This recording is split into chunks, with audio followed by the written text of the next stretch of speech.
Hear ye, brave souls and curious onlookers. Gather round as the fires of fate crackle and the drums of destiny thunder across the Iron Realm. Welcome to episode 69 of our ever-unfolding saga, an odyssey forged in courage, betrayal, and choices that could topple kingdoms. It all began with a single spark in episode 1, and now that ember has become an inferno. If you've only just arrived, O wandering soul, fret not. You've stumbled into the eye of the storm, but the entire journey is preserved. Every sword clash, whispered secret, and divine reckoning, waiting for you to binge with abandon. Each Wednesday night, our fellowship gathers at the sacred table, where imagination reigns and dice defy gravity. From there, the tale is cast into the production dungeon, where tireless trolls shape it with hammer and flame. And come Sunday, it rises anew, polished and radiant, unleashed upon the world via YouTube for all to witness. But lo, our reach stretches further still. We've sown breadcrumbs across the digital wilds. Facebook, Instagram, the Iron Realms wiki, even the enchanted scrolls of Pinterest. Follow us, stalk us, meme us.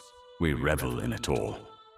Now, before we descend into the abyss of tonight's tale, let us first honor the champions who will shape fate itself. When your name is called, rise from the shadows. Speak your first name, your character's name, their race, class, and level. Let the crowd know who dares challenge the Iron Realm tonight. First up, we have Bradley. Greetings and salutations, Alphazar to all our viewers. My name is Bradley, and tonight I am playing Bronson Fitz, a level 9 human variant fighter and barista. Alphazar. Alphazar. Next, we have Ria. Hello, I am Ria. I play Lominde. She is a level 6 elven rogue / ranger. Next, we have David. Hello, I am playing David, a level 7 halfling cleric, an agent of chaos, and a man of increasing mystery. Next, we have Allison. Hi, I'm Allison. I know you don't see me. I just spilled something. I'll be back in a moment. I used to play Theo and Kat, a Kalashtar and Kat duo, rogues level 6, but if you had seen last episode, they decided to head on out, and they have been quote-unquote replaced by this trickster by the name of Estelios. He is a Vulpin druid level 6. Next, we have John. Hello, I'm John. I play Zechariah, a human paladin of the 7th level, completely and fully devoted to the Alpha Bog. Alphazar. Alphazar. We are missing Matt, who plays Talnar, our half-elf rogue thief, level 7. He is actually in the process of having fiber installed in his home so that he has a better connection to the internets here in the near future.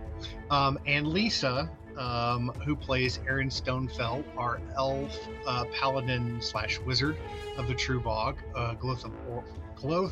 Gloth? Boy, I knew that was going to have an Oath of Glory level 6. She is still recovering from an injury, but she will be back with us very soon.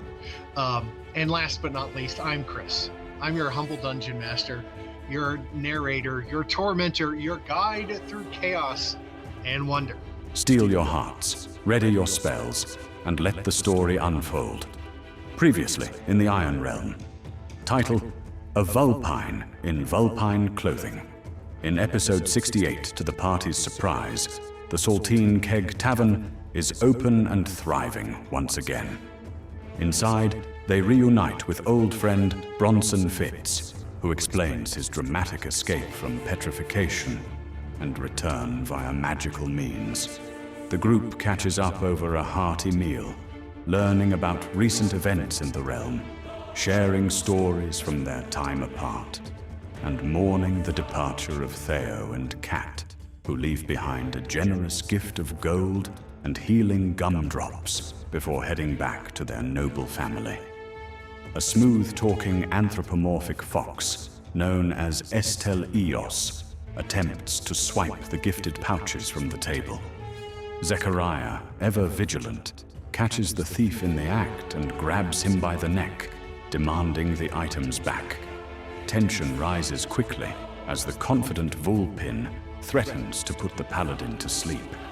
But Bronson and others step in with strong words of de-escalation. The confrontation turns into lively negotiation and banter, with the party debating whether the items were fair game and even considering recruiting the charming rogue as a new companion. Join us tonight as the whispers of the Garnet moon grow louder. Steel your hearts, ready your spells, and let the story unfold. Previously on the Iron Realm, titled A Vulpin in Vulpin Clothing. In episode 68, to the party's surprise, the Saltine Keg Tavern is open and thriving once again. Inside, they reunite with old friend Bronson Fitz, who explains his dramatic escape from petrification and return via magical means. The group catches up over a hearty meal, learning about recent events in the realm, sharing stories from their time apart, and mourning the departure of Theo and Kat, who leave behind a generous gift of gold and healing gumdrops before heading back to their noble family. A smooth-talking anthropomorphic fox, known as Estelios, attempts to swipe the gifted pouches from the table. Zechariah, ever vigilant, catches the thief in the act and grabs him by the neck, demanding the items back. Tensions rise quickly as the confident Vulpin threatens to put the paladin to sleep, but Bronson and others step in with strong words of de-escalation. The confrontation turns into lively negotiation and banter, with the party debating whether the items were fair game and even considering recruiting the charming rogue as a new companion. Join us tonight as the whispers of the Garnet moon grow louder. Good evening, fellow warriors. Evening. Hello. All right. I'm always welcome interested. to Wednesday night. I'm always interested to see how much energy we have after a long Wednesday. Correction to my introduction. For the Correction to my audience, introduction. for the audience, just so you're aware, we have our own Discord channel that we talk on almost incessantly, and all day long on Wednesdays we are hyping each other up. So it's not uncommon for us to be like, by the time we get to the actual game, we're like, yay, woo, because we've gotten all that energy out during the course of the day. I do Yes, Bradley. believe Bronson. Correction to my. Never mind. Go ahead. No, go ahead. What were you gonna say? Correction to my introduction. I am a level 9 variant human champion fighter, not a variant fighter. That would be weird. Anyway, thank you. More prizes. That's okay. That's okay. Well, we're glad that everybody is here, and we're saddened that Lisa and Matt were not able to join us, but hopefully they will be back with the party and traveling on our adventure here very shortly. But things kind of came to a head during the very end of the last session with this new druid fox that was sitting at a table across from the group as you were talking. And my understanding is that the party itself has decided that they are going to go on this mission to help a town across the across the Iron Realm, and it's going to take a while for this journey to take place.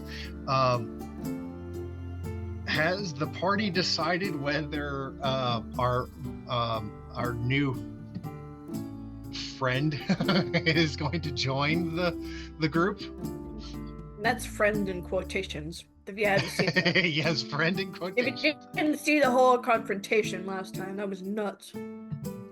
There'll be plenty more.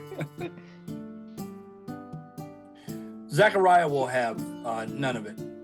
Zachariah would be the first to vote no, that this petty thief should not be allowed to join this group. And he'll make that vocal. Okay. What says the rest of the group?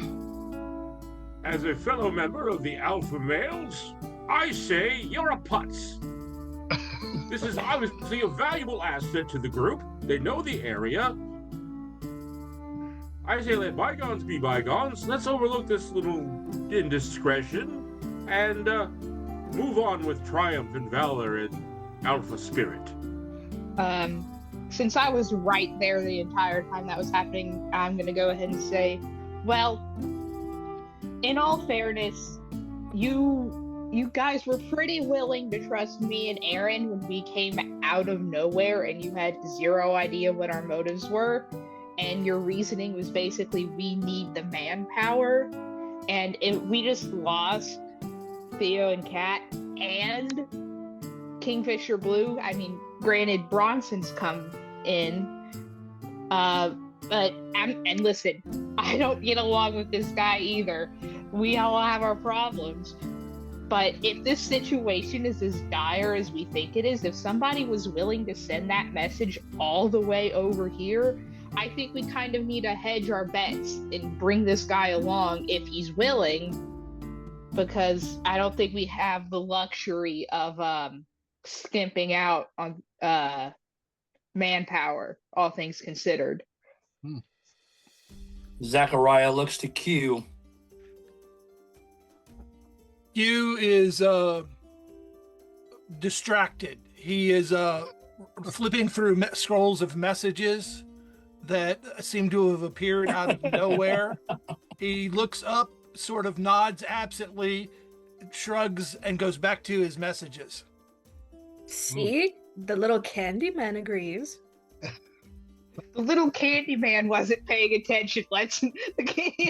He's run into like magical darkness before. Trusting his judgment is not always 100% sound. Estelios is then gonna point to Relpek. Also, didn't that philosophically aged gentleman tell you to metaphorically tuck your tail between your legs and suck it up? I go back on my vote. I think I want to change my vote. Relpek looks around the room at the rest of the group and says, time is of the essence. And I dare say that if a village needs your help and knows of your reputation, that it behooves all of you, including our little fox friend, to make haste towards our destination as quickly as possible. Somebody say my name. No, Sorry. not Fox. Not that Fox. all of a sudden, this little goblin looks through the window, taps on it, and goes, Right. "Did someone here say my name?"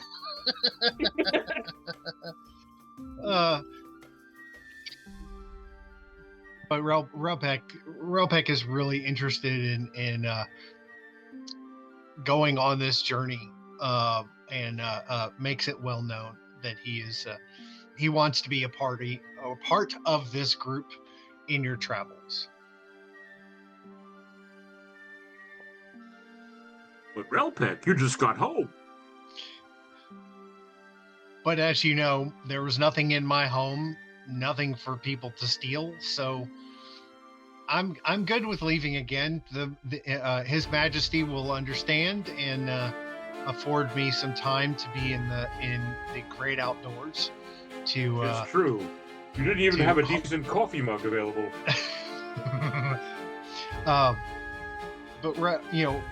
Relpek is genuinely concerned, but also knows that anytime that he is able to be out in the elements, that he is able to study the stars, which is his job, and will obviously carry along a notebook to write down any observations that he sees, and then relay those back to the kingdom when it's time.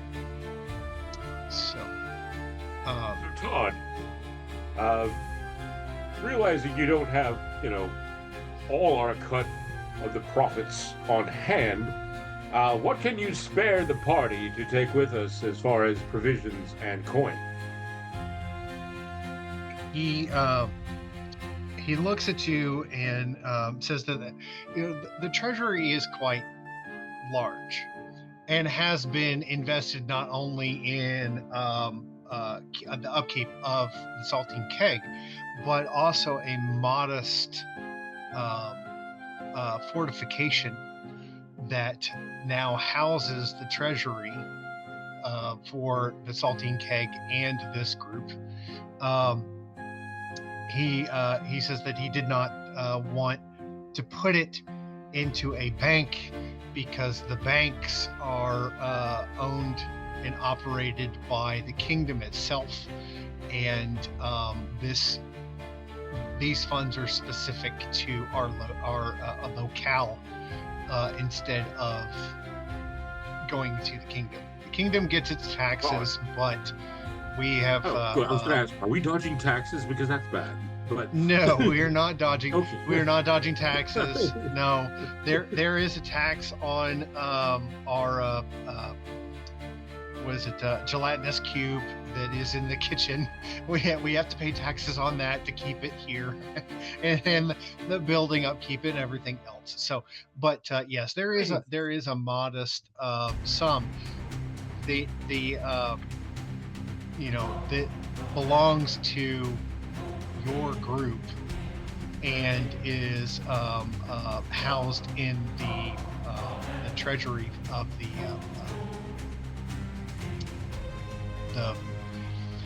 I don't want to call it a bastion because that's not specifically what it is, but it is along the same lines as a bastion. It is a large building that never call me a bastion. My parents were married. No, Sir Fitz. That's not what I meant. But I can have one of the servants, in fact the bard, can take you there if you wish to go, but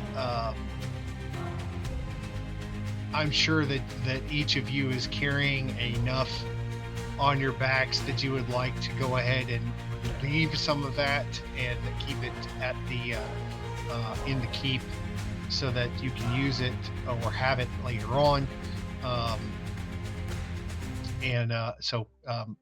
He draws out a small map and says it's down this Anyone road. need to relieve themselves in the vault? No. But, Please don't mistake me what I'm saying. If you need to do that kind of thing, there are bathrooms located or stalls located at the back of this facility for your use. Yes, we remember. There's probably still some corpses of your former coworkers back there. Ooh, let's hope not. Yeah, but Sorry about that. Outside of gameplay, the keep is not has not been built yet because you as a group need to sit down outside of game to design what you want it to look like, how big you want it to be, and then the staff as well as the guards that are the keepers of the keep. They are, they're on full salary, so you don't have to worry about that. It comes out of proceeds from the Saltine Keg. The Saltine Keg has done very well. in the years that you guys have been gone. So, but each of you has your own room, etc. There's a central dining hall where not only can you eat, but you can also hold sessions of state, etc. That sort of thing, Oh, that are all say here less. in the. Uh, so I understand. So it's a side quest for another time. Yes, it is. So for now, I think we have a general majority consensus that Astelios will be joining us. Zechariah, I understand your objection. Well, I understand you object. I don't understand your objection. But I will personally vouch for this beautiful creature. I will keep him by my side and away from you as far as possible to quell your doubts. And if anything goes wrong, I will take personal responsibility and I will punish Astelios and myself appropriately at a later time. Deal? I think Lominde has her hand up. Yes. I'm kind of speaking directly to Zechariah, but I'm not like whispering so everyone else could probably hear me. And I'm like, listen, do you guys remember that vague thing I said all the way back in the monastery when I was getting turned to stone about the whole, why would y'all trust me? I've spent the past 250 years being a criminal. That crime was violent. I worked with the Assassin's Guild, and you guys were willing to work with me all the way up here, knowing I was a criminal. I was not shy about that. I kind of withheld the details of it specifically because, job security and things like that. Also, I don't know when or where I am. But I'm not saying you've got to get along with the guy. That's beyond my purview, honestly. Your purview? But but I think we've got to hedge our bets and just take the shot. If something happens, then something happens. But you have put your trust in worse people, is what I'm saying. Take me, for example. Oh. And I agree with everything that you say, and obviously, I'm here for the team as a whole. So yes, and he turns to look to Astelios. I accept you into this group, and I hope that you will do your part for us all to be able to succeed, and be able to do what the missions that we are tasked to do. I'll do more And than if he that kills us if you'll let all, me. if he kills us all, we'll say that you were right. I am in no position of power to kill somebody, but let me make this very clear. No one punishes me. Except for my father, but that is it.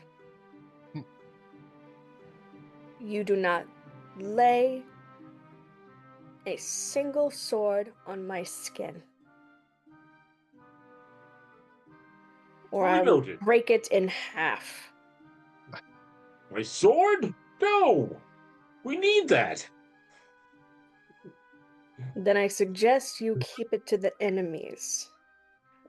But of course. What I believe Bronson was suggesting, that if you were to turn your hand on us, then we would be in turn forced to, but at that point you would have become an enemy. It's a preemptive suggestion just for everyone to cooperate.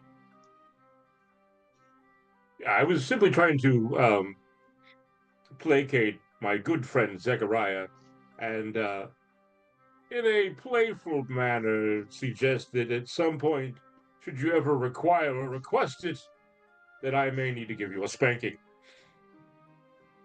Okay. Is everyone in agreement? Hugh says, if I hear you correctly, we shall not lay a sword upon you. Correct? Yes, Candyman. Don't call me Candyman, and I will remember that very clearly. Okay. Okay, Tiny Colander Man. Shall we get going? Colander Man. His name is Q, and he is to be respected. I respect him. Q like a question? You like a lie. can wonder all you want. So, the mid-morning has come and is starting to wane into the lunch hour. If you choose to go ahead and drop off items that you feel like you are not going to need on your travels east, well, how about this? Let's see if we get him in. Fiber. Ah, Talnar is back. Welcome, Talnar. You missed our AKA whole Matt. conversation. Oh Yes. yeah, Tonar, you have no idea. The things that you want to say, you have no idea what They're has about to be just. thrown at you. Yes. No. If Tonar walks around the corner, Gonna be like a giant metaphorical cat fight. So, you know. Talnar, to welcome back. First of all, glad that you're here and glad you got your fiber taken care of. Especially with that virus going around. No, Different kind of fiber. parasite. But the group is actually at the Saltine Keg, and Kingfisher Blue has decided to stay in Havenwood and work in the apothecary that that burned to asunder earlier. And Bronson Fitz, who has a cinder, Bronson Fitz has actually been in the Saltine Keg and has joined the party. Theo and Kat have both left. They decided to go on their own little adventure, and a rapscallion of a vulpine, which is a type of fox, has entered the picture. His name is Elios. Is that correct? Elios? Estelios. I don't know why I can't get that right. I don't have the names up on my screen right now. Estelios, who actually tried to pilfer a couple of bags off of the table where the party was sitting. And Bronson caught, or not Bronson, but Zechariah caught him in the act. And they've been having a discussion because the group has already agreed that they are going to go and help out a small village on the other side of Ithakoth. And so they were getting ready to leave and were packing up when all this transpired. So they have finally made the decision that they are going to allow Estelios to join the party, but one, with reservations, and two, with evil eyes from a good majority of the group for the time being, as they head out. so, and to clarify, this was something that this Vulpin who took this bag was a bag that was given to the party from Theo and Kat as they exited. And somebody that was sitting at the table, which ends up being Allison's new character, is who Astelios is who snatched the bag.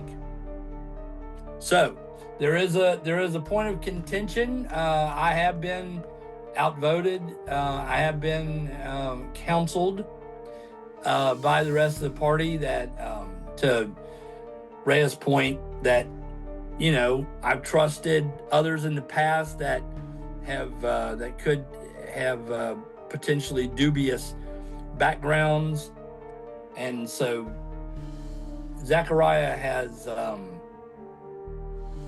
cautiously agreed to allow this person into our group. So that's where you enter in to the discussions, basically the tail end of allowing this Vulpin into the group. I will also say this, just for continuity's sake, for the intro, Chris. I don't know if you have Tolnar's level on there correct or not for this one. I am level 8 now. Oh, wow. Okay. From the last XP. Nice.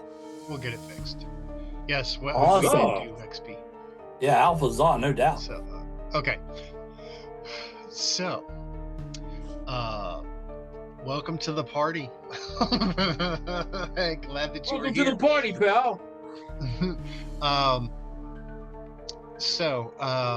Tolnar, you and Aaron have been sitting on the other side of the room, swapping stories. You have barely been involved in everything that's been going on, and listening in. You followed the rest of the party when they went to Relpex to rest for the night and then came back here. During all the commotion is when you kind of perk up and head over to the rest of the group to find out what exactly is going on, and they tell you what has transpired. So, And I'm assuming the different color borders differentiating between the different, like me and Bronson were part of the original group. correct, and have to update the pictures. I'm waiting on mine from someone to be able to be updated. Cool. Allison. Yep.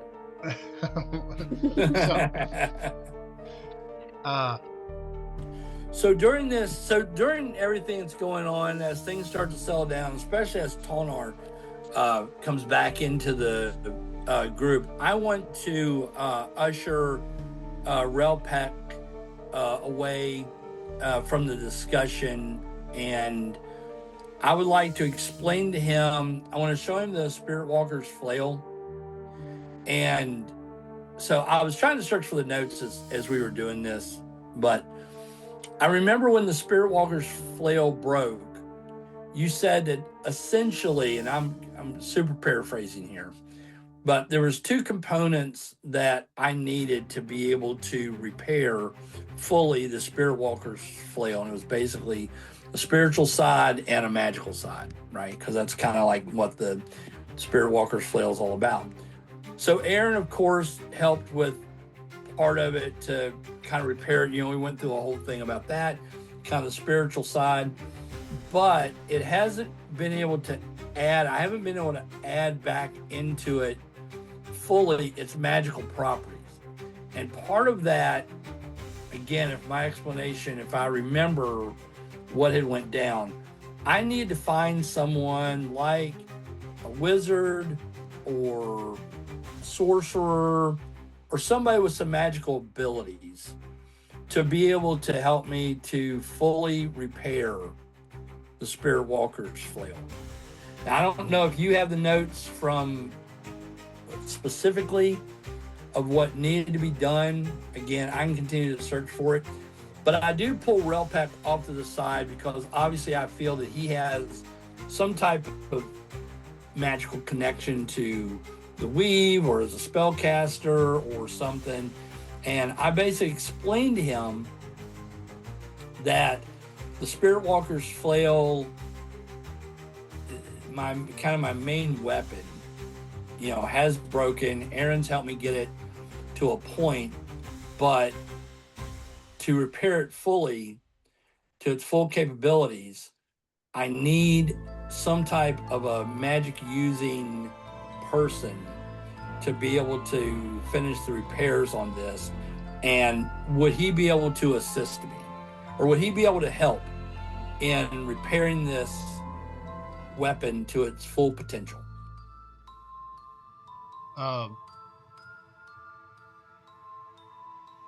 Try and bring up his stats so that I have all that information right here in front of me. And of course, I've got so many things open right now that it's not wanting to come up. Here we go.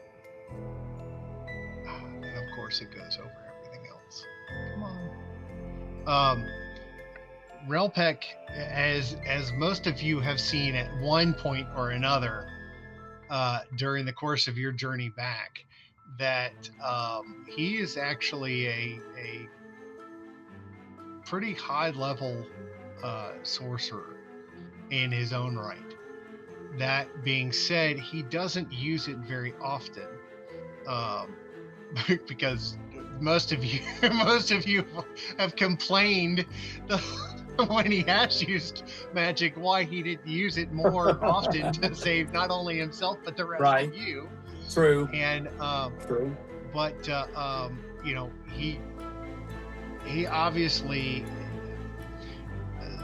Zechariah he looks at you and with kind of trepidation and says, I do have the ability to do magic, but I'm always very reluctant to use it. Where I come from, which is I'm not native to this kingdom. I am native to a part of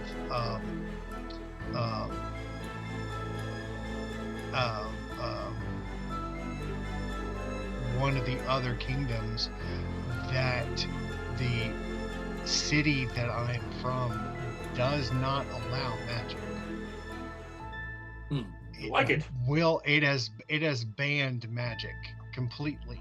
I must find this city.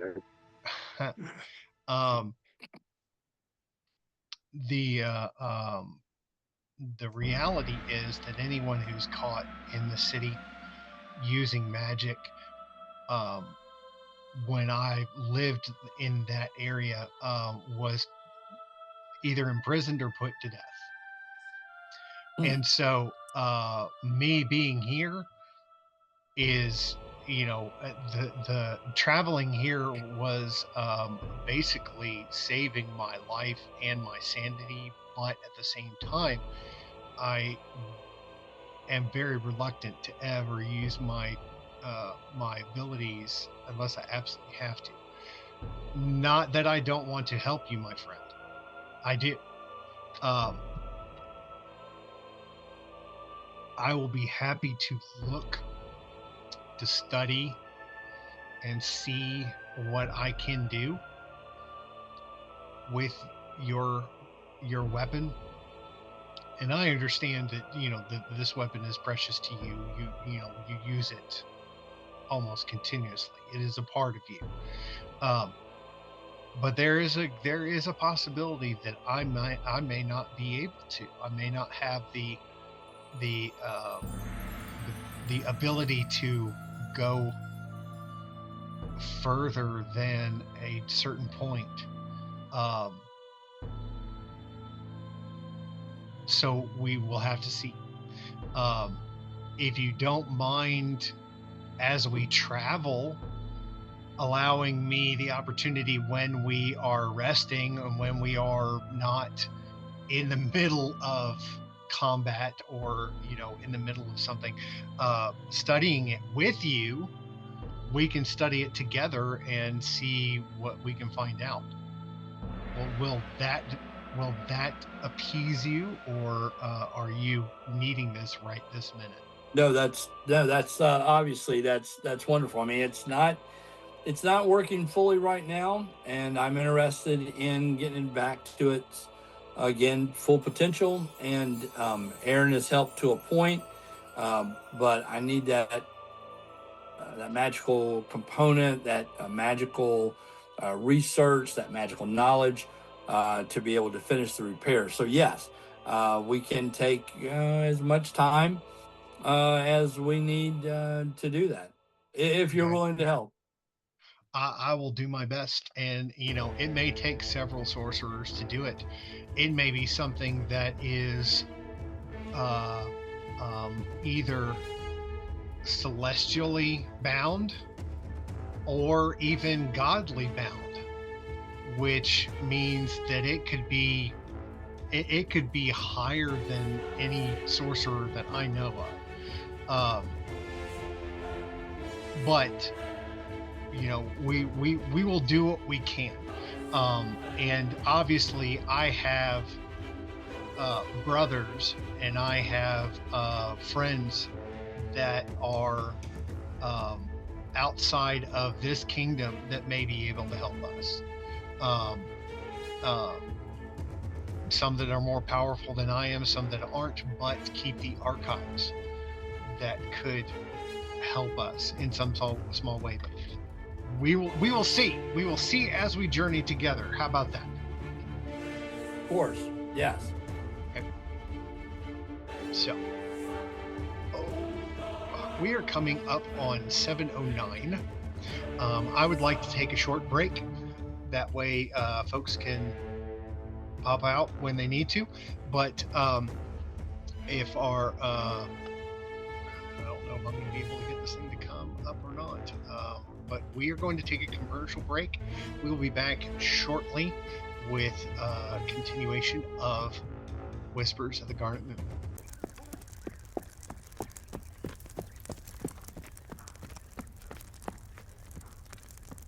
From hearth to hall, we deliver it all.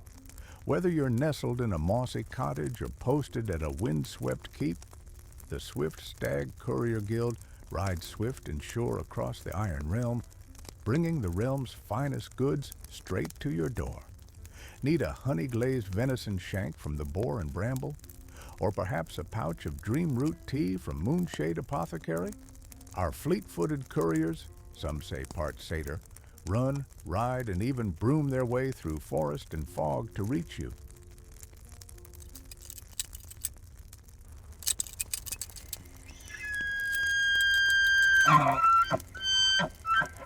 From enchanted combs at Velvet Antler Emporium, to cinnamon knots fresh from the Soot and Spoon, to wax-dipped candles and ink vials from Glimmerwick Provisions, we partner with the best, so you never go without. Deliveries within 5 leagues of any major town or guild outpost. Rush orders, just 1 silver more. But beware, dragon sightings and magical storms may cause delays.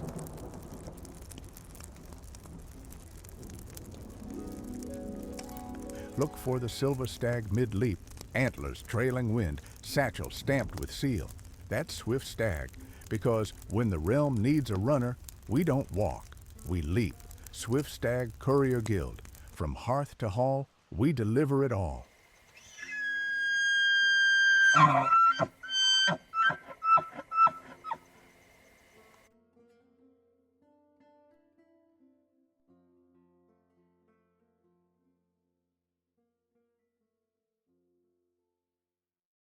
Welcome to the Saltine Keg, where the fire's warm, the ale's cold, and the biscuits are blessed. Found in cities across the Iron Realm, each Saltine Keg is locally owned, steeped in tradition, and brimming with hearty fare. Whether you're a weary traveler or a curious local, you never know what stories will unfold when you step through our doors. Tonight's offerings? Let's take a look. Hearty suppers and platters. Sink your teeth into the hunter's roast beast, slow-roasted venison or boar with root vegetables and thick gravy. Or try the fried fowl and tater wedges, crispy chicken thighs paired with herbed potato slices. Feeling nostalgic? The shepherd's pie of the southern marches brings ground lamb and mashed turnips together in a golden crust. For something sweet and savory, the smoked ham haunch with honey glaze and stewed apples is a crowd favorite. And if breakfast for supper is your calling, the Barrelman's Plate delivers eggs, sausage, fried cakes, and roasted mushrooms. Each entree comes with your choice of 2 sides: butter-steamed greens, stone-milled corn mush, honeyed carrots, crisped tater discs, or the pickled root medley. Breads and biscuits. Warm your soul with flaky buttermilk biscuits, golden corn cakes with honey butter, or a rustic loaf of hearth bread. Sweet finishes. Indulge in the apple crumble of Eldon Hollow, the moonberry cobbler, or the velvety sugar cream tart. Each a spell of sweetness to end your meal. Tankards and draughts. Raise a glass of barrel-aged ale brewed by dwarves deep in the mountain halls.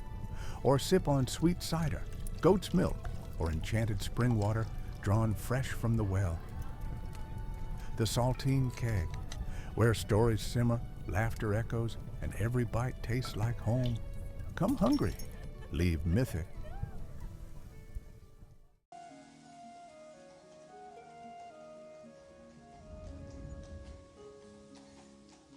In the Iron Realm, every journey begins with a choice, a path, a steed.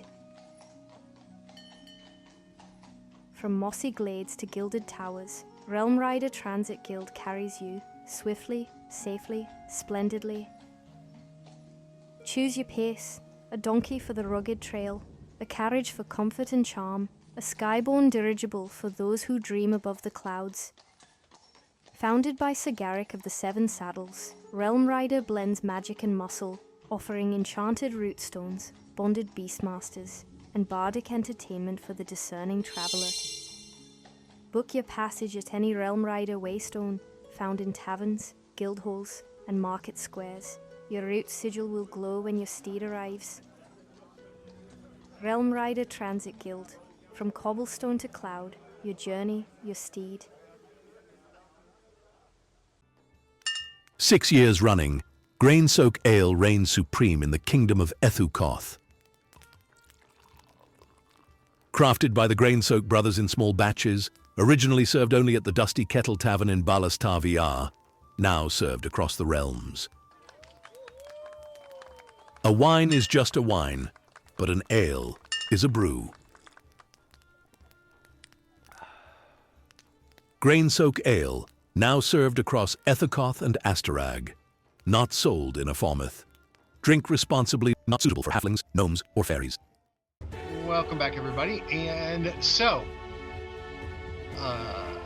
anybody else have anything that needs to be discussed while you are here at the Saltine Keg? I know that, Q, you're probably going to want to order the left-hand side of the menu before you leave. Yeah, I want the back page now. I want the back page.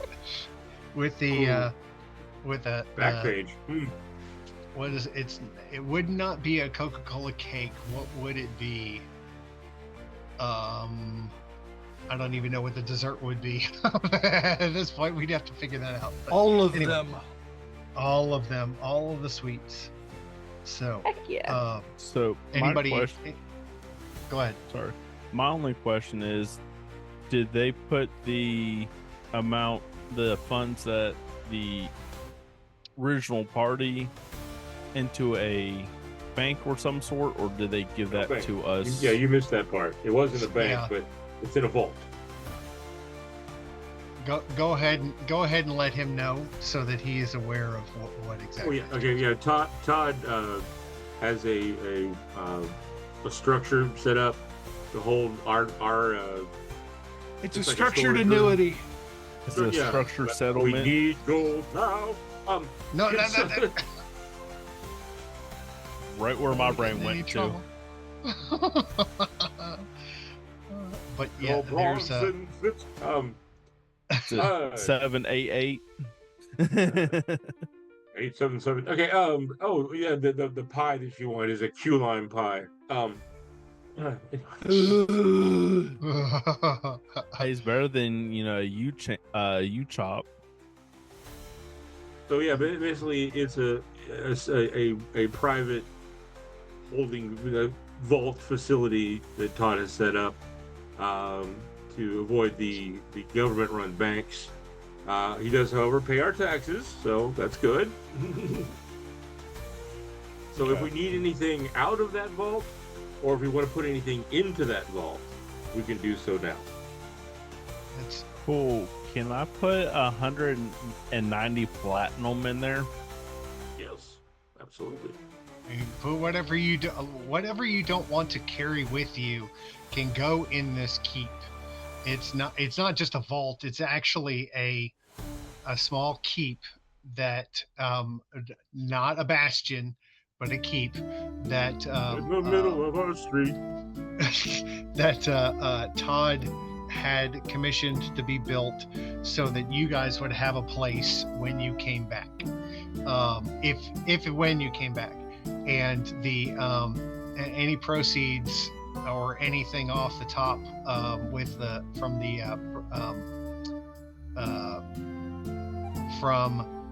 the selling. Boy, I can't get my words out right. Any money that is made through the Restaurant? through the saltine keg goes into that vault so that y'all have access to it later, instead of in a bank vault. But you can, like I initially said, or Todd initially said, there's a room for each of you. Great hall for eating purposes as well as other functions. A general building for each of you to live in, and so you can take all your stuff, or you can leave your stuff here, and Todd will have it delivered to the keep so that you guys have it for later. And then my room has Casper posters. Yeah, Casper's. Yes. So you can do whatever you want to with it, and then when you come back, you'll have access to all your extra equipment or anything else that you want to leave behind, because obviously you're not going to want to carry every single sword and every single knife and axe and armor or anything like that you're carrying that's extra. I mean, I have a bag of holding, so I mean, could I commission Todd to find someone, or him figure out how to get the abundance of body parts I have in my bag of holding back to the guy that will buy them? I don't remember his name. It was literally in real time 6 years ago. It's part of Ithakoth, one of the places in Highwind Keep. That we would have to go back into notes to find what the place is, but yes, he can certainly get the stuff sent to them. Just leave it in the kitchen. You can leave the bag or leave the parts, and he'll make sure that they get back where they need to go. Does Todd have a for purposes like this, does the saltine keg or Todd have a bag of holding?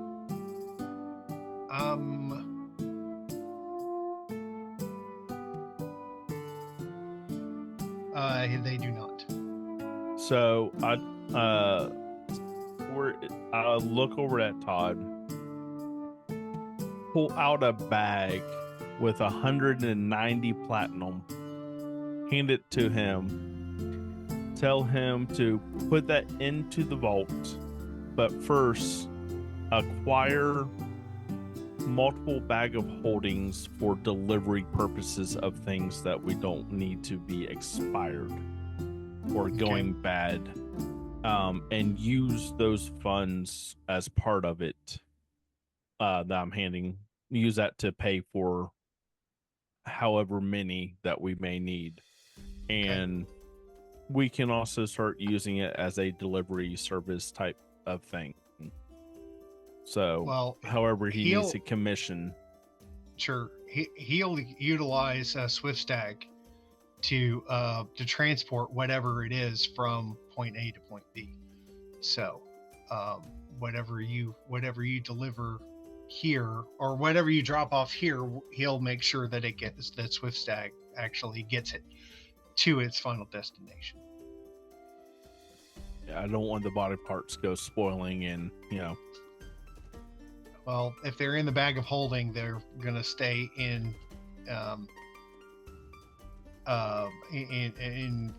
stasis until such time as they are taken out.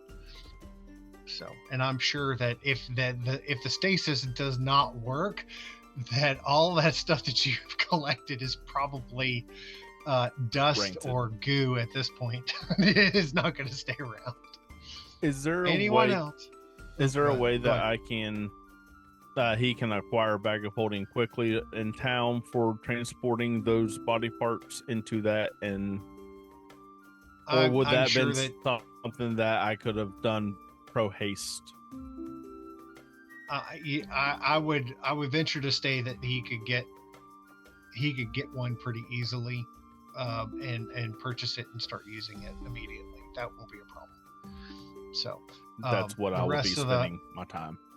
Yeah, the rest of his the rest of the money will definitely go into the vault at the keep. So, anyone else? Q, need a new colander? Or No, a I'm shine on happy your with the colander? dented one I've got. You don't need it Ooh. shiny. No, Would I recommend a pair of pants? I'm happy with the way things are. You want new Oh, shirt? And he bows. He bows for the offer, and somebody behind has a violent reaction. Oh yeah, I'm sure they would get the full view. I purchase and offer Q a pair of child-sized saltine keg boxer shorts. Only if they have hearts on them. Yeah, and are they white? It says I love saltine keg, and then all the little hearts. And across the south end it says I'm salty. Yes. I'm salty. Look at my keg. I mean, My girlfriend likes my keg. and another pair could be, they're salty, just not, thinking something of fully salted or whatnot, and it points the arrow. Sea salt, table salt. Anybody else? This is the time to do I it. just make sure. I actually look at Relpec and I'm like, "You're a smart guy." Oh, and then Estelios, I say, "You know where we're going. Is there anything here in the shop that you would recommend that we take along before we leave?" Oh gosh.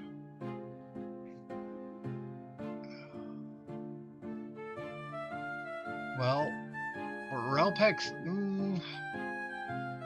Obviously, Todd would want to sell you any mug or any candy, treat, or trinket that they have on the shelves. But at the same time, they're not going to sell the stuff to you because you guys own it. Didn't ask Todd, ask Relpec. Well, I know, but Relpec, it's not his shop. But as far as the But journey let's is ask him to concerned, look around and see if there's anything that he might think is good for us to take. I'll also order 20 loaves of Limbus bread from Todd.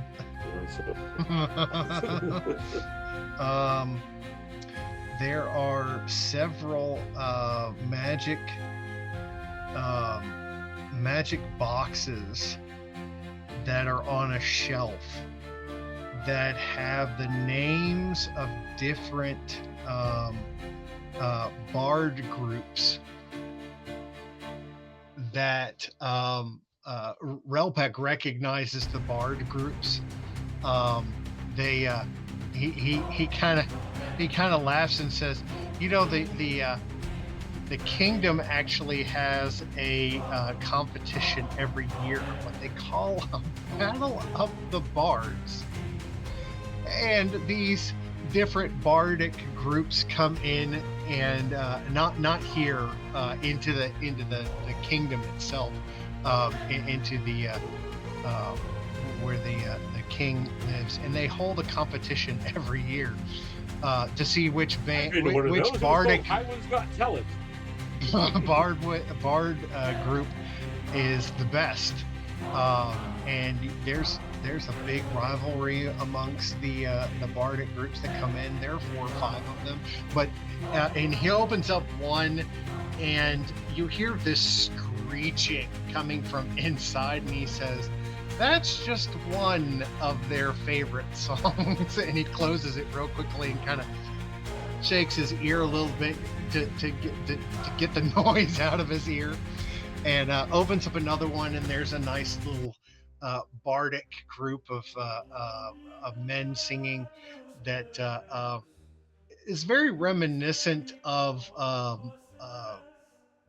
what I guess we in real life would call a boy band type style, but there are several of them on a shelf, and he says, I don't encourage you, unless you want your ears to bleed, to buy any of these, but I find it highly humorous that they hold a bardic competition, a battle of the bards, every year here in the kingdom.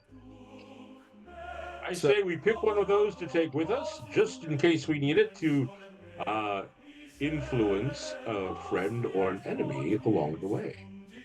So, the one he opened up first, did it sound like a man? That's, It was in, it was actually in it was that a box? group. It was a group of people. Gotta. And was the second one pointing, was saying hi, hi, hi? Not, No, the opposite? No. Is there one labeled Secret Lover, since, there's a band that's named in a different name than that we would know? That's a alternative rock. Oh, there we go. The first group that was screaming, you see scrawled across the top of it, it says Grave Chord. GRAVECHORD.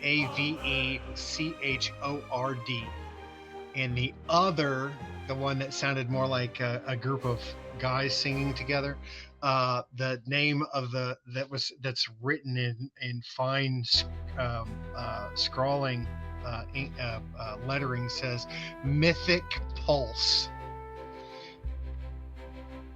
So, but all right, we'll take the Mythic Pulse box with us. Okay. So, you see a tag on the side of it, kind of etched on a little piece of paper. It says 10 silver pieces. And Todd walks over to you, and he kind of gently pulls the tag off and says, "I'll put this on another box." And you're the man, Todd. Says, "Hope you enjoy."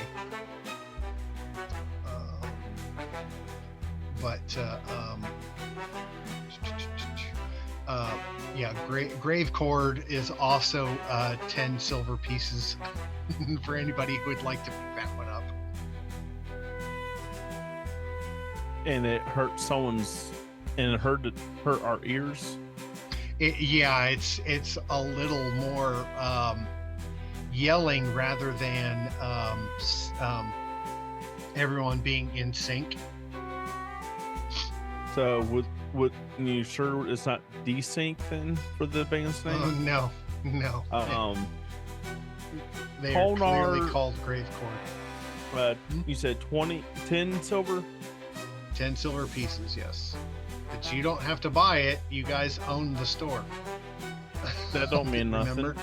I still give 10 silver pieces and grab that, put it in my bag of holding, because Tonar remembers a very useful thing that he's done with screaming once before. Ah, yes. Yes. It bears repeating.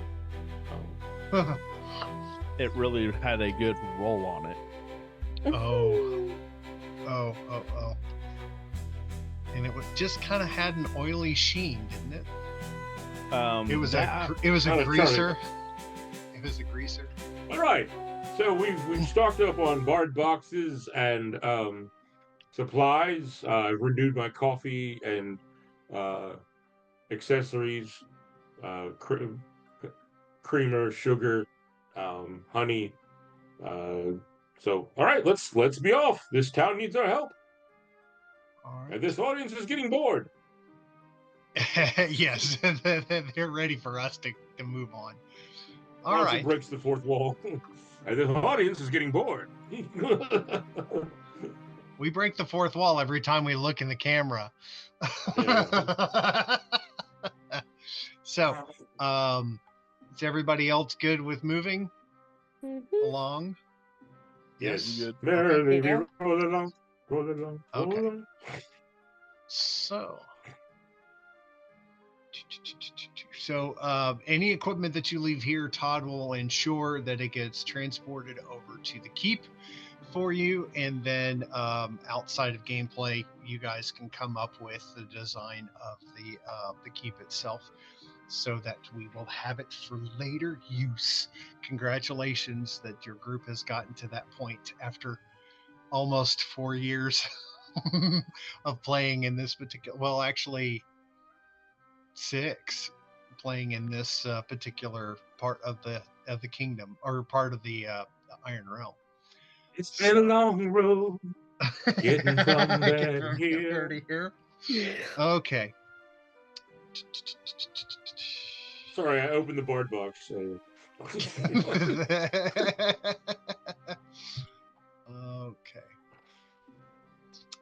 That's not a problem. And Chris, I know in the past I mentioned if we got time in a decent town, which I think this has a pretty good amount. This is a large city. This is not a town. Cool. This is a city. Is there any way I could look for better than regular studded leather?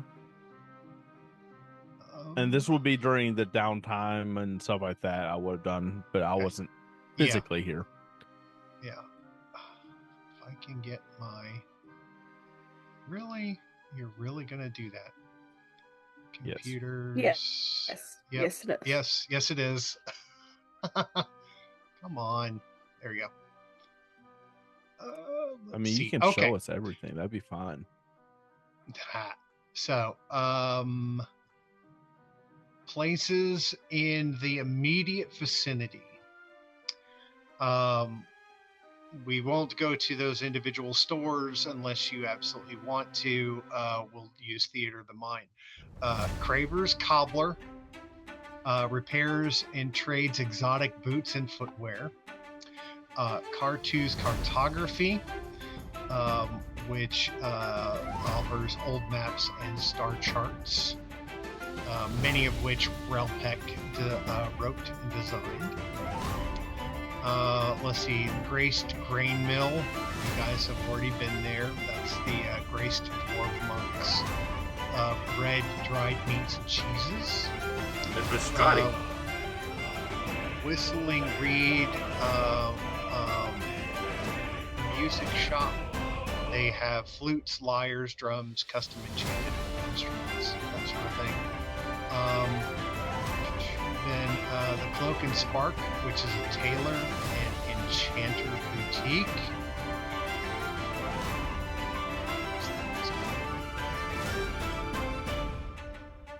Then you've already been to the Silver Bramble Apothecary, which is Ashes at this point. Soon to be the Phoenix Strip Apothecary, opening soon. Stonebeard's Anvil. He's a smithy, which he does custom weapons, armor, and toolkits. Let's see. Hey, let's go to the I armor vote we go shop. there. I would say, I was gonna say I definitely would like to try to find at least a little bit sturdier short sword and get the one that I do have that ended up being a -1 to damage repaired. It'll be a -7. Problem with my luck. And I do want to get something that armor-wise that can raise my AC. Okay. Let's get on the magic trolley, go to the land of make-believe. Is that what D&D is? Armor shop. Yeah, it is an escape, that's for sure. The last place in the immediate vicinity is the Threaded Stories Scriptorium. They sell scrolls. They do offer message sending, but they're not very good at it because the Skyquill does a much better job and handles just about every communication that goes through the kingdoms. They as happen well to have as a Vesper omnibus.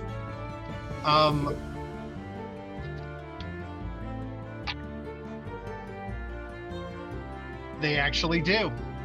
Yes, I'd buy that. It is let's see, say 10 silver pieces, and it is a very big book. It's not your normal. Take my coin. This is not a small version. This is hardbound, leather bound, and it is all of the Caspers, the ones that you have read as well as some that you have not read. So yeah, I will Everything leave my collection behind with Todd, and I will go buy that to take along. Okay. So you have a compendium of Caspers.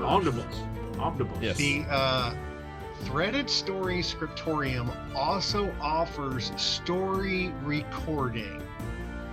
So, in the event that you have something that you want to have written down, in other words, your adventures, you can go through the Threaded Story Scriptorium and have it written down, and they will put it into a scroll and send it to Todd to put in the keep or whatever you want to do.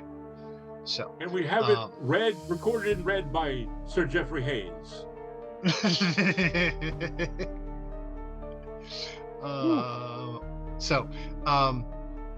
That being said, if during the downtime, we'll backtrack just a little bit. Stonebeard's Anvil is owned by Varric. That's V as in Victor, ARRIK, Stonebeard. He is a male satyr. Okay, short in stature, but large in personality. Not rude by any means, but very stern and wants to get things done. He's the one who does custom weapons and armor as well as toolkits. He does offer a variety of wares and will fix items. So Tolnar, you mentioned that you had a weapon that needed to be repaired. It will take 2 weeks for him to repair it, and we'll have it shipped to the keep for you. If you want to leave it with him, if not, he can put a temporary patch on it. Depends on what you want to do. I will leave the sword that needs to be repaired because it's sitting in my bag of holding. I'll pull that out with this and hand it to him. Tilt the hilt towards him. I will also ask him to make me a similar sheath that I have that's on me that will size and have the blade basically go into like a dimension space where it will be easier to hide the blade length for storage. He will have to work with a local magician to have that done. What he says is that I know that you are getting ready to travel.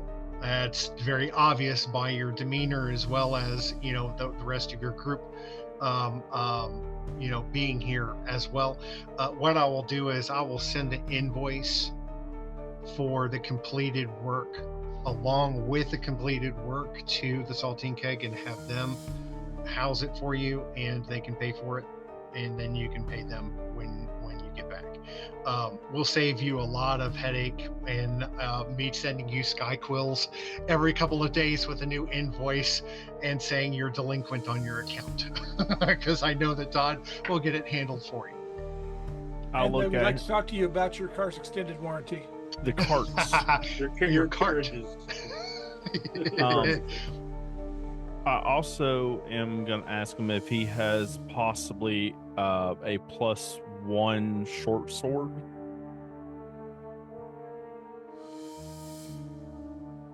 No, I'm afraid I don't. But if you will give me a month, I can have the materials delivered and have one made for you. I'll tell him go ahead and do that. Plus, also the same thing with the scabbard. Okay. All my weapons I'm going to have is going to have that type of scabbard. And hold on.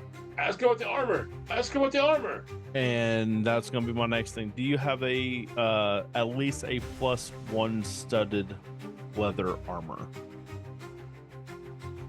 I mean, I'm a level 8. I should have a higher AC than now 16 since my dex went up.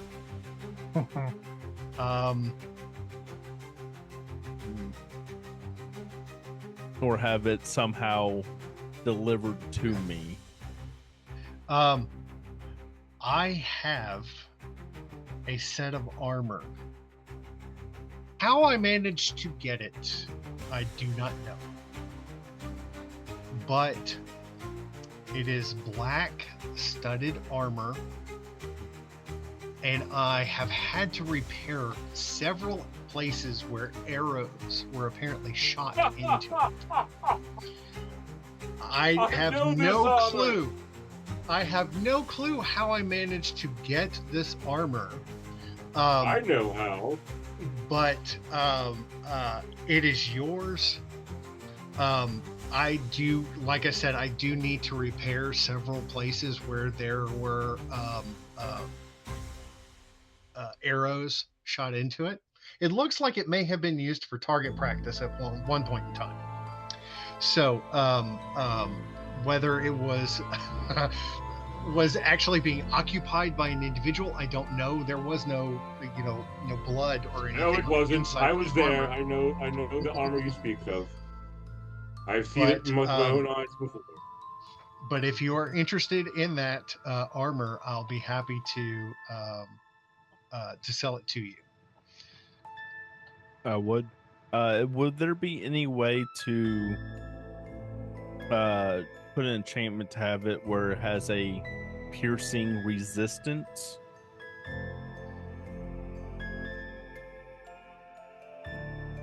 No. I had to try. I look at him, go, would there be is that no for in town or no period? Because I will pay. I would not be able to do it, and since you're getting ready to travel, remember we're doing this pre you guys leaving to go on your journey. So I can do a rush job on fixing the places that have the arrow points in them, so that you have it. But you would need to be here for a longer period of time for me to be able to find someone who could do that for you. There is a possibility that you may find someone along your journey who could do it, or in another town. But I can't guarantee that I'd be able to do it in a short amount of time before we go. I can have it ready for you and back to you within 24 hours, but I can't do anything other than that. Would he know anyone he could recommend on our journey on any cities that we may come across to be able to do the work very well? Where are you traveling to? And everybody else would have to answer that. I said I don't DM remember. Oh, water chestnut. Yes. The Watercrest. Water. Oh, yeah. Along the journey to Watercrest, I know that there are several towns that you will have to pass through. My thinking is that on the outskirts of the City of the Dead, you may be able to find an enchanter.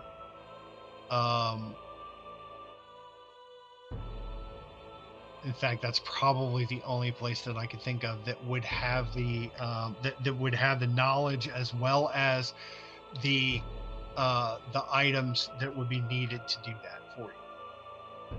Okay. And what was the town outside of what town again? The City of the Dead. I'm sure that's just a name. It doesn't. Yeah. The necropolis. Zechariah definitely knows. Does he know someone particular in there, or just know that there is that town will be the only one? There is someone that lives in the vicinity of the City of the Dead. Does he know the name? No.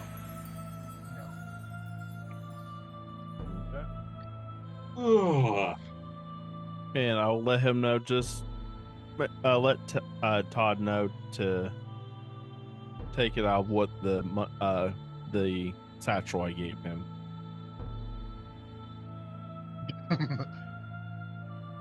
Does anybody else besides Talnar need anything from the blacksmith? From Stonebeard? Well, if the blacksmith, I would like to stop, just for personal comfort, if we could stop by a stables and I could buy a horse. Okay. Before that, could I see if he has any +1 daggers?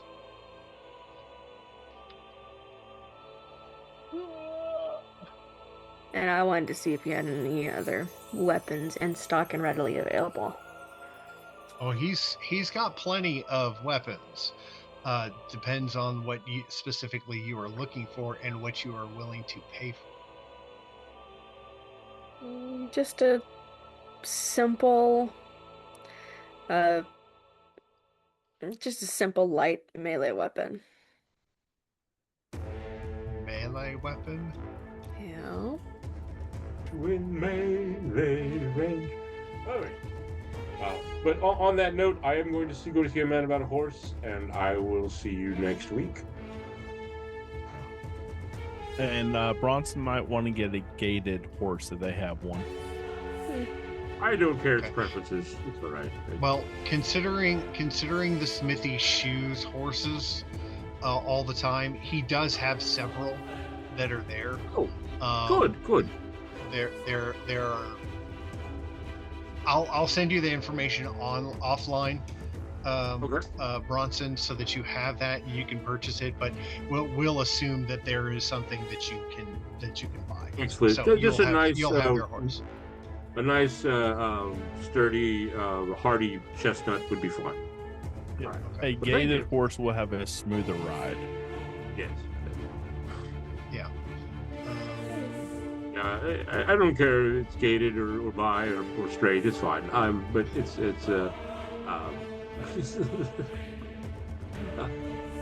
not important in this case. But yeah. All right. I will see you guys next week. Alphazar. Yes, sir. Okay. So. Daggers. He has several. Very ornate, some not as nice looking, some that are downright wretched. The wretched ones are 2 gold pieces. The nicer, more ornate ones are 6 gold pieces apiece.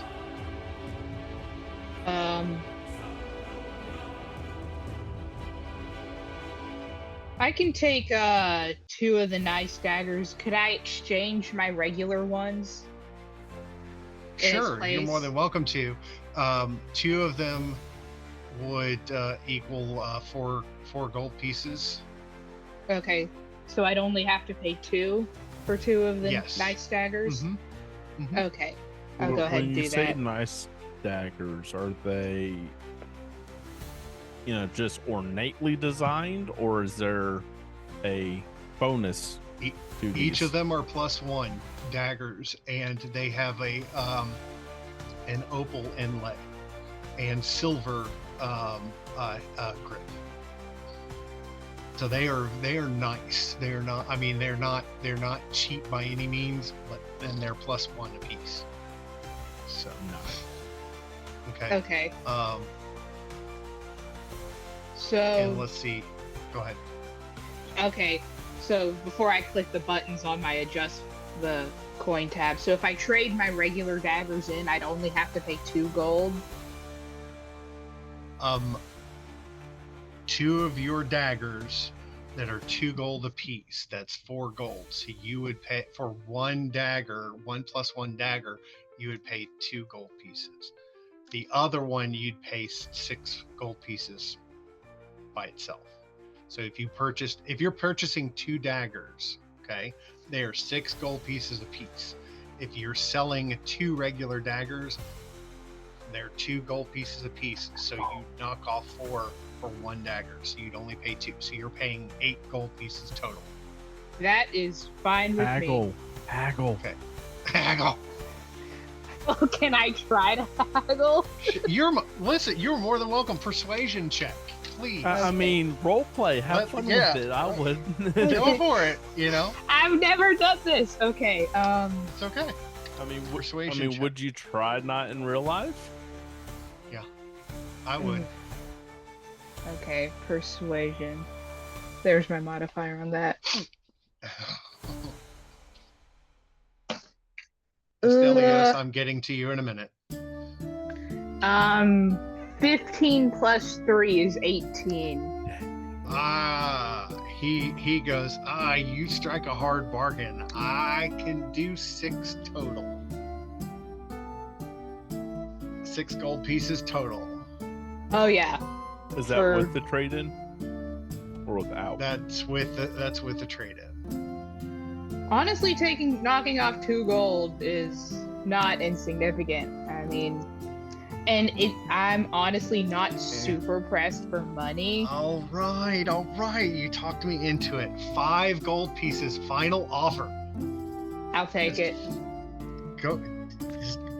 Go, take it, use it, kill with it, or cut your meat with it, whatever you want to do. Enjoy. Again, I have no idea where that came from. I did not make it. All right. Is that all you needed to do, Lomondé? Yeah. Okay. Estelios, you said you needed a melee weapon? Yes. Okay. I have several. I have short swords, flails, battle axes, warhammers, longsword, morning stars, glaive, halberd, rapier, scimitar, great axe, a great sword. Oh my. For your short stature, I would venture to say that you're probably going to want something smaller than normal. Short? Who you calling short? You're a fox. He's 6'1". That's small. Copyright. Well, he's looking at you like you're short, but I mean he is short in stature himself since he's a satyr. He's half goat, half man. So what you thinking? A scimitar. A scimitar? That's 25 gold pieces. All right, I can do that. And he reaches into his shirt and grabs the bag that he had been holding with the gold in it. It just takes 25 out of it. Okay. Everybody else looks to see your newly friended fox take the gold pouch or the pouch of gold that he just pilfered off the table mere hours ago. Well, no, this is earlier on. So, but anyway, he sells. He buys the scimitar.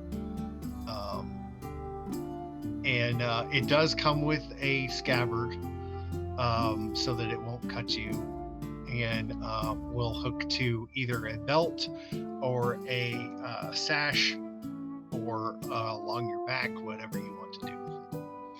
Is there anything else that you need besides that? By any chance, is there a shop nearby that sells creatures and other oddities? No. The only ones that we have are the ones that I mentioned. You'd have to go Alright. to another part of the city to do that. Okay. Oh, so is that? Do you have a proficiency with that weapon? Is that a simple weapon? I'm asking that out of character. With the scimitar. With light weapons, I mean, I only have a sickle on me. So a scimitar will really help, especially with 2-weapon fighting, because I have a proficiency in simple weapons. That's why I was wondering if it's considered a simple weapon or a martial weapon. Mm. It does have a light property, I believe. It's Or it true. might have It does have a light property. So- But I can do 2-weapon fighting. So when you take an attack action on your turn and attack with a light weapon, you can make 1 extra attack as a bonus action later on the same turn. That extra attack must be made with a different light weapon. Okay. So you're So- using it for that offhand weapon. Offhand. Okay. Anything else that you want to do, Estelios? No. I just thought I Okay. could get a really cool looking creature, but no. Anyone else? Zechariah or Q? No, thank you. No? Okay. I'm good. Okay. I mean, Q, he offers to polish your helmet if you want him That's okay. I'm good. to. Watch out now. Is this NC-17? Be careful. I meant what he had on his head. Oh gosh, that's Is he even wearing worse. his new boxers, saying it's salty, or anything like that? When he's saying That's he's good? that happens later. That's not Oh, that's right right. now. So this is part of. And Do haste. any of you need rations or anything else? Because we can get that handled as well. Okay. With that being said, okay. Okay.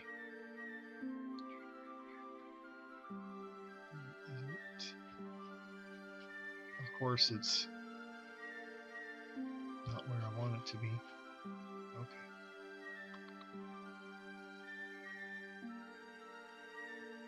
Y'all ready? Dun dun. Dun. Come on. Dun, dun, dun, Dun dun dun. Dun, dun, dun, dun, dun. There we go. Woo. And go all the way to the left of your screen or of your map.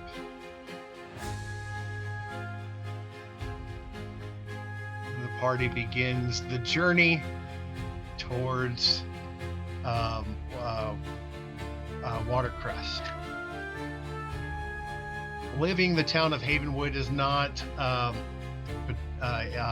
very eventful beginning. Todd obviously is outside and waves to you. Kingfisher Blue and Fox are outside of the burned down apothecary, beginning the renovations of that building. It takes you about an hour to get out of Havenwood proper and into the trails and the roads that lead to the east. We'll assume that Bronson is on a horse. I don't know if anybody else needed a horse as well, but you know, we can work that out. Copying, moving along. Everybody move. I can move you guys if you want me to. Or Yeah, you put can me move out in yourself. front. Zechariah will be the tip of the spear. Let me make sure. Well, you're underneath somebody else. Let me see. Yeah, I noticed that. Yeah, I was trying to move up front. Maybe Tonar. There you are. Yeah. Okay. Why don't y'all move yourselves into the positions that you want to be in?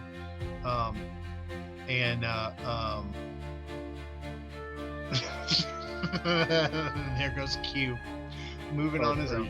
Are you telling us to assume the positions? Whatever you guys want to do.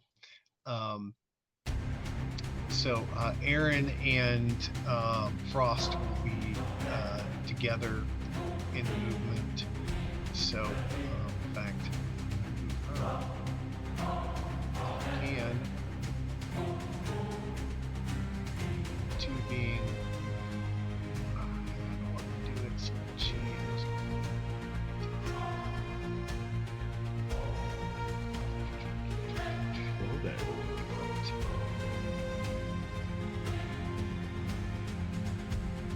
Bring to back.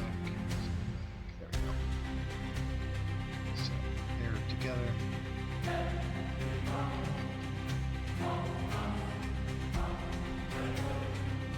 Okay. So, making your way out of the city into the trails and the roads. It's fairly congested when you first start. And as you get further out away from the city into the countryside, the roads kind of deviate off to north, south, east, west.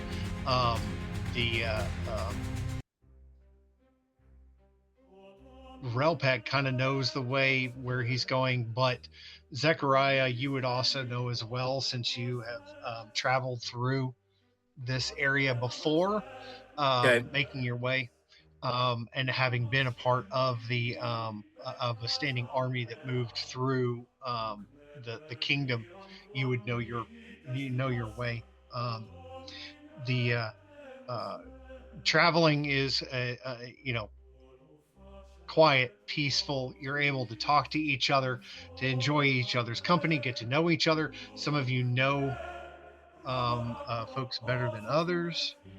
Did we lose Allison? Are you still with us? Look like she dropped, maybe. Don't see where she dropped. It says no. There's a message here. It says, "Yes, my computer decided enough was enough. Sorry, folks." Oh. Okay. Some message updates are underway.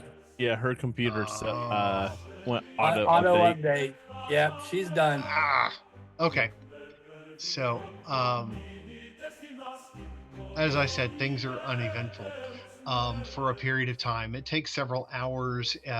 You're getting into the early afternoon. You guys have had an opportunity to have something to eat as you're walking. In the distance as you're going, and I'm going to move everyone. Yeah, just keep me at the tip of the spear. Forward. I'm ready. Where does the path lead us next? Thank you, phone. That was weird. So moving forward, you start to hear a clanking noise off in the distance, and you hear a whinny from up along the path. I'll make sure that we've got this so that everybody can be seen. And I can get this in there too. Come on. So, do what? Is what she proclaimed. Let's see.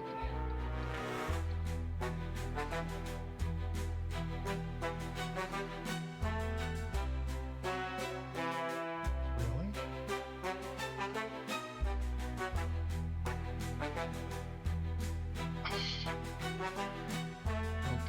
let's try this again, because I know that I had one in there.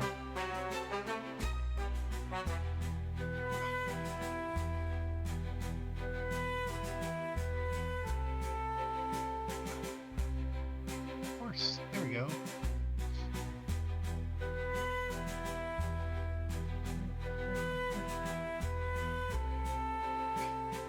No, let's not do that. Delete. There you go. I don't. Just pop it in there. Really? Tis what she proclaimed. Tis what she proclaimed. Is that what you just said? Yes, that's what she said.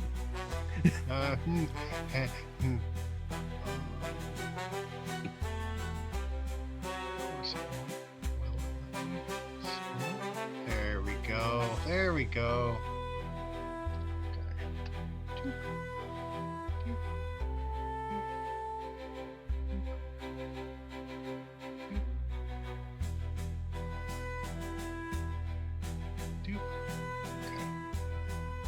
Now I can get this. Hopefully. Don't need that. Thank you. Did anyone die of dysentery on their way over? You're so funny. You're so funny. There is a group of carts as well as people that all appear to be about the same size As as Q.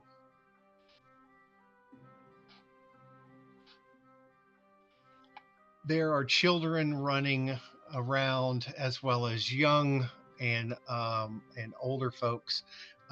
They are all halflings, and they are all carrying kegs on their backs, roughly the size of a small barrel. On the carts themselves, the carts are carrying larger barrels. It looks like ale. The group gets within 5, 10, 15, 20, 25, 30, 35, 40, 45, about 45 feet from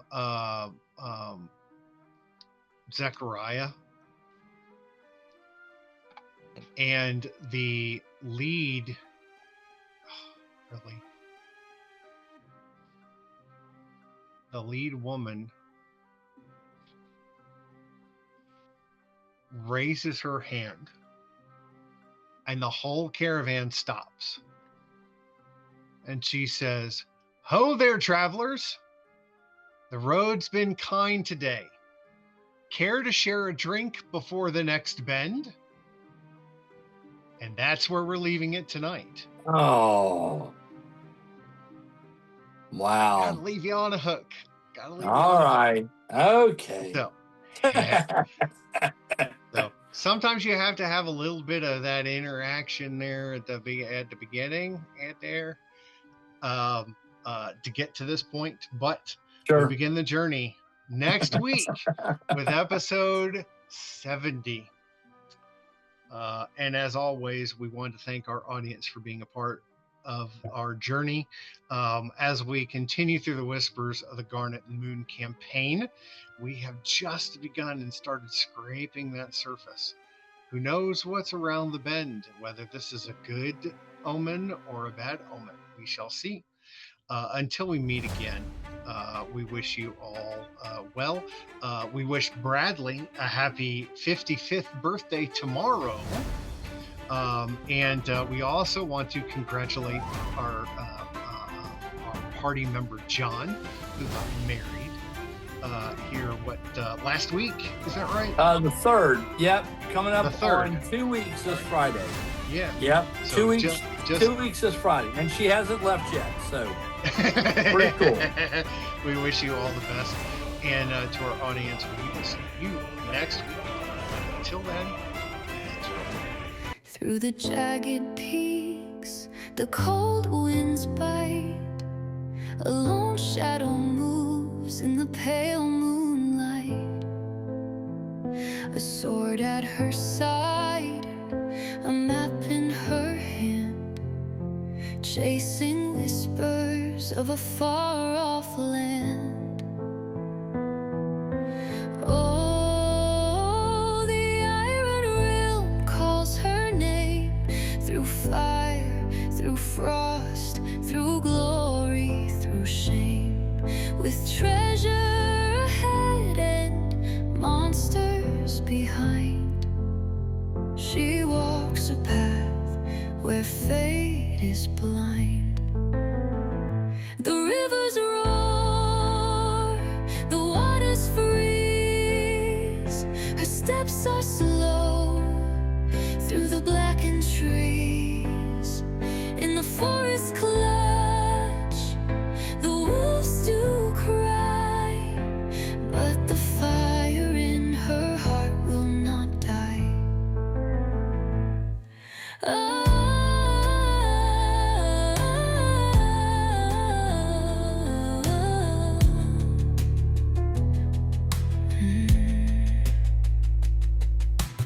Oh, the Iron Realm calls her name, through fire, through frost, through glory, through shame, with treasure ahead and monsters behind. She walks a path where fate is blind. The rivers roar, the waters freeze. Her steps are slow through the blackened trees. In the forest clutch, the wolves do cry, but the fire in her heart will not die. The sands do shift, the sun does burn through endless dunes. There's no return.